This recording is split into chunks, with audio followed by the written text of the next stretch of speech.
Peace, everyone. Welcome to another edition of Chosen Lifelines for Men. My name is Walter Jennings from Chosen Life Specialists, where we have been called to challenge and, if necessary, partner with you in changing your motivation, mentality, and metal. Speaking of metal, have another great metal want to share with you all. One of the ones that is commonly used among us. I still actually use pencils today, and so I have contact with this particular metal every day. And of course, I'm talking about lead. Lead is a soft, silvery white or grayish metal in the periodic table. It is very malleable and dense and is a poor conductor of electricity. Known in antiquity and believed by alchemists to be the oldest of metals, lead is highly durable and resistant to corrosion, as is indicated by the continued use of lead water pipes installed by the ancient Romans, which we'll get into those lead water pipes in a second. Lead is mentioned often in biblical accounts. The Babylonians used metal as plates on which to record inscriptions. The Romans used it for tablets, for water pipes, for coins, and even for cooking and utensils. And as a result of the last use, lead poisoning was recognized in the time of Augustus Caesar. Now, lead has many other applications, the largest of which is the manufacture of storage batteries. It is used in ammunition and also a constituent to solder, and is a type of metal bearing alloys, fusible alloys, and pewter. So when we think about lead is something that in ancient times was used as a very common metal. However, what they found is that when it came to water pipes and some of the things that allow metal to be consumed, it actually was toxic and harmful to people.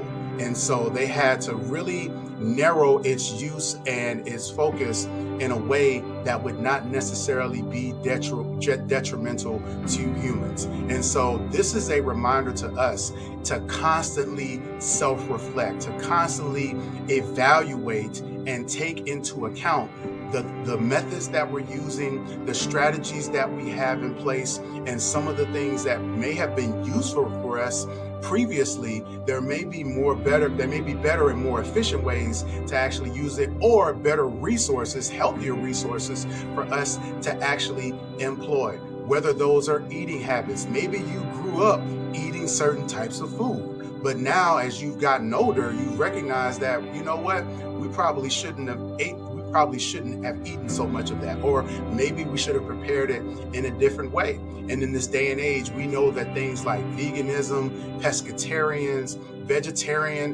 vegetarians, all of these different types of dietary palettes are often in response to better and greater and expanded knowledge of how those foods and those eating habits have impacted us over time. So we constantly need to be in a place of self-reflecting. So self-reflecting encourages a level of self-awareness and consciousness about practice. It enables us to identify areas for improvement and also areas where we're strong. It allows us to recognize what works and what doesn't work. And it also enables us to think deeply about our methodology and our strategy. So some of the things that we can utilize and tips in order to self-reflect effectively, because this is not just simple as just us taking a couple of seconds and minutes to think over something, but it really is a process that we want to employ. Number one, we want to focus on key questions.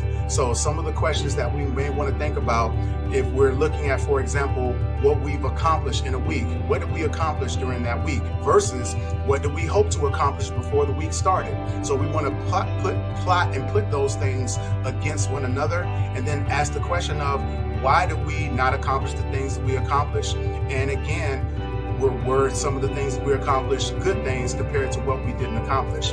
How do we feel today versus how do we feel at the beginning of the week? And what is contributing to that factor? So we want to ask ourselves these questions and be willing to explore them in our portion of self-reflection. Number two, we want to meditate or practice stillness. And I know for a lot of people, and especially men, this can be a very difficult thing to do. Not for me. I find peace in quiet and stillness. And so what you'll find is that being able to meditate or being able to sit in a quiet place, not go to sleep, but to actually be quiet and still, it allows you to gather your thoughts.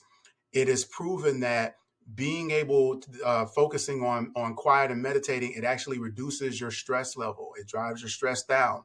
And for some of the jobs and positions that we have, that's a very important part of us helping to maintain our sanity and keep our focus.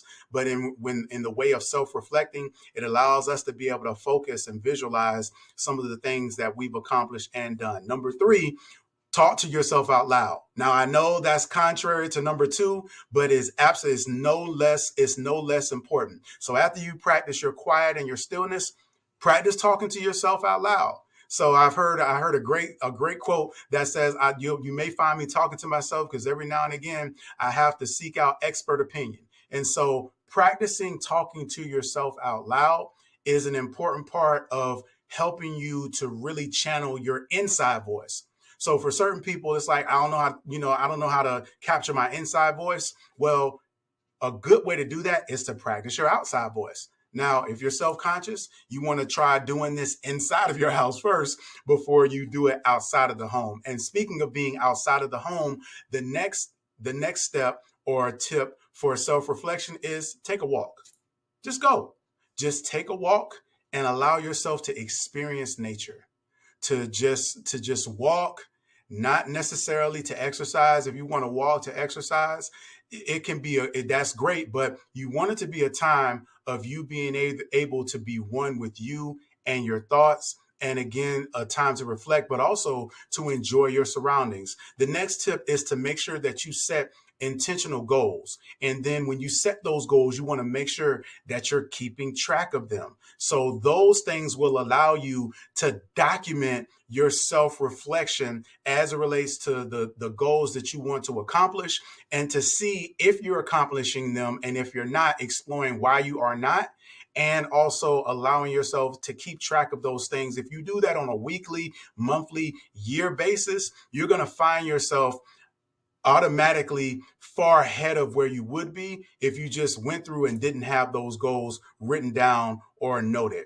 And lastly, you want to confer with an advisor, a counselor, a coach, or a therapist. It is so important to have an accountability partner, a neutral party, someone that you absolutely trust, that is going to hold you accountable for the things that you say you want to accomplish. And that is what we are here for at Chosen Life Specialists. So be sure to reach out to us. We would love to partner with you to help you in setting and establishing those goals, and partnering with you in self-reflecting and figuring out and plotting your course of exactly where you want to go and what are the best and greatest means to help you get there. Again, I'm Walter Jennings from Chosen Life Specialists, where I've been called to partner with you and in challenging, and if necessary, changing your mentality, motivation, and mettle. We'll see you again soon.